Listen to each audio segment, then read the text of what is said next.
الصلاة والسلام على سيد الأنبياء والمرسلين وعلى آله وأصحابه وأزواجه وأهل بيته أجمعين. أما بعد فأعوذ بالله من الشيطان الرجيم. بسم الله الرحمن الرحيم. ولا تهنوا ولا تحزنوا وأنتم الأعلون إن كنتم مؤمنين. صدق الله مولانا العظيم وصدق رسوله النبي الأمين المتين الكريم ونحن على ذلك لمن الشاهدين والشاكرين والحمد لله رب العالمين. حصول برکت کے لیے بارگاہ رسالت مآب صلی اللہ تعالیٰ علیہ وسلم میں درود و سلام کا ہدیہ پیش کر لیں. اللہم صلی علی سیدنا و شفیعنا و حبیبنا و مولانا محمد وبارک وسلم صلاۃ و سلام علیک یا رسول اللہ صلی اللہ تعالیٰ علیہ وسلم.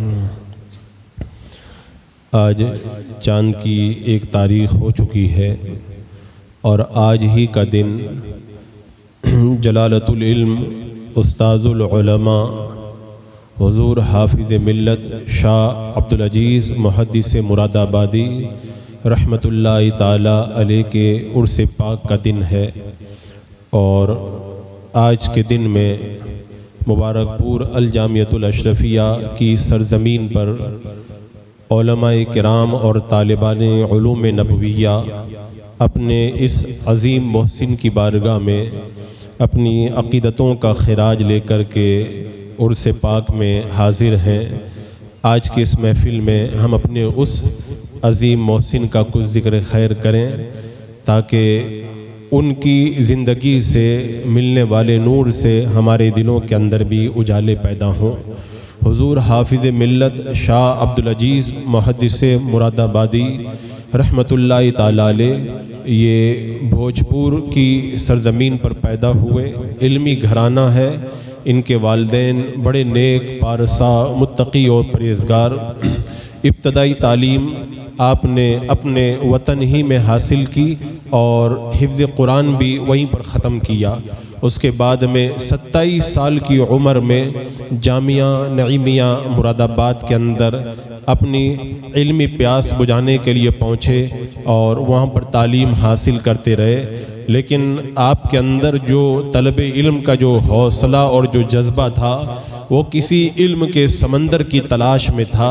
بالآخر اجمیر معلیٰ کے اندر حضور صد الشریعہ بدر الطریقہ علی رحمت و رضوان کی بارگاہ میں پہنچے اور وہاں پر ایک لمبے زمانے تک آپ سے علم حاصل کیا اور بالآخر بریلی شریف کے اندر منظر اسلام کے اندر دستار علم و فضل سے آپ کو نوازا گیا.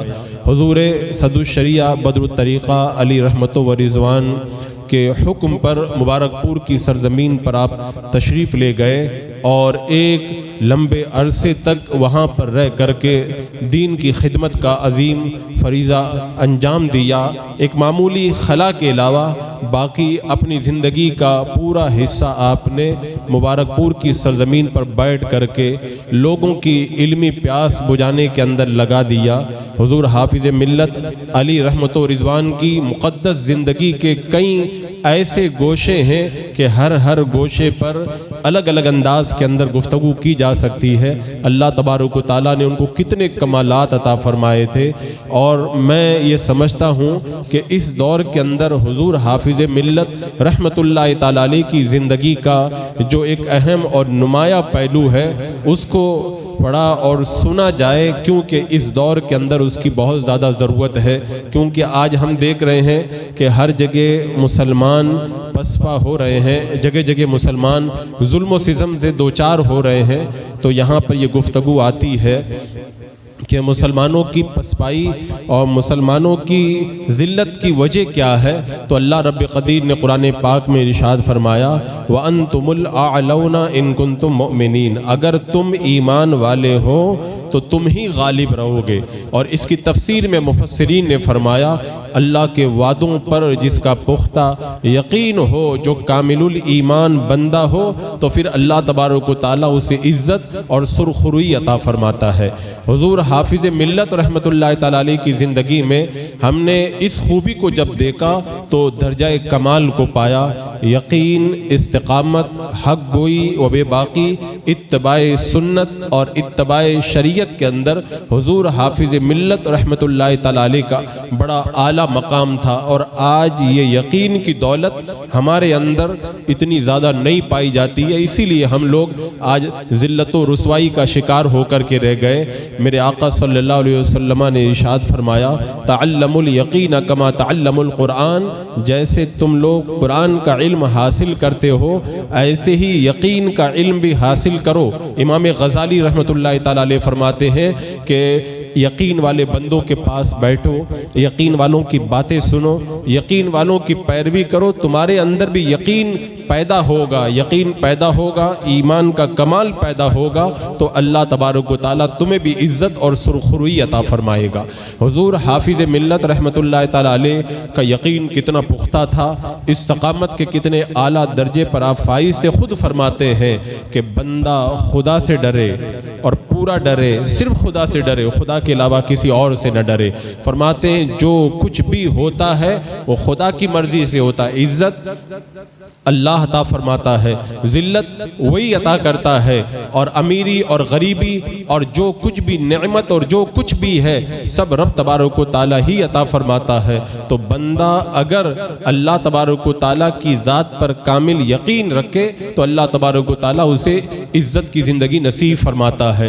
سکٹی مبارک پور کے اندر ایک جگہ ہے، وہاں پر جلسے کے اندر حضور حافظ ملت رحمۃ اللہ تعالیٰ علیہ جب آپ تشریف لے گئے، جلسہ ختم ہوا، رات کا بہت وقت ہو چکا تھا، لوگوں نے کہا کہ حضور رات بہت گزر چکی ہے اور کچھ خطرہ ہے، ہم آپ کو پہنچا کے آ جاتے ہیں۔ حضور حافظ ملت کا یقین دیکھیں، آپ نے ارشاد فرمایا کہ رب کا فرمان ہے وَهُوَ مَعَكُمْ أَيْنَمَا كُنْتُمْ، تم جہاں بھی رہو اللہ تمہارے ساتھ ہے، تو مجھے کسی کا ڈر نہیں ہے، تم لوگ اپنی جگہ جاؤ، میں خود تنہا اکیلا ہی رات کے اندر چلا جاؤں گا۔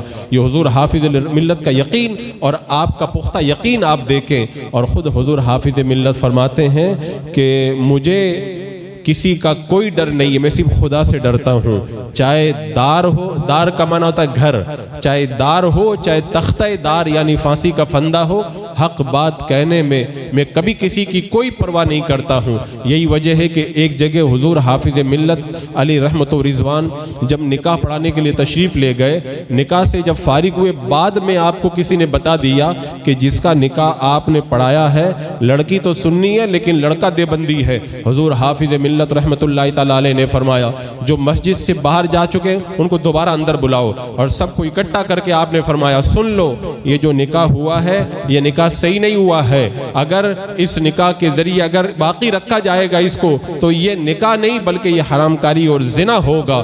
حضور حافظ ملت نے جب کلمہ حق بلند کیا نا، ایک دیوبندی نے کہا کہ میں اس عالم کو چاقو مار کر کے ہلاک کر دوں گا، تو حضور حافظ ملت سے حاجی عمر نے کہا کہ حضور آپ احتیاط کریں، یہ اچھک کے آپ کو تکلیف پہنچا سکتے ہیں۔ حضور حافظ ملت نے فرمایا مجھے کسی کا ڈر نہیں ہے، عبدالعزیز خدا کے سوا کسی سے نہیں ڈرتا ہے۔ آپ نے ارشاد فرمایا کہ اللہ میرا حافظ و ناصر ہے، انشاءاللہ یہ لوگ میرا بال بھی بیکا نہیں کر پائیں گے۔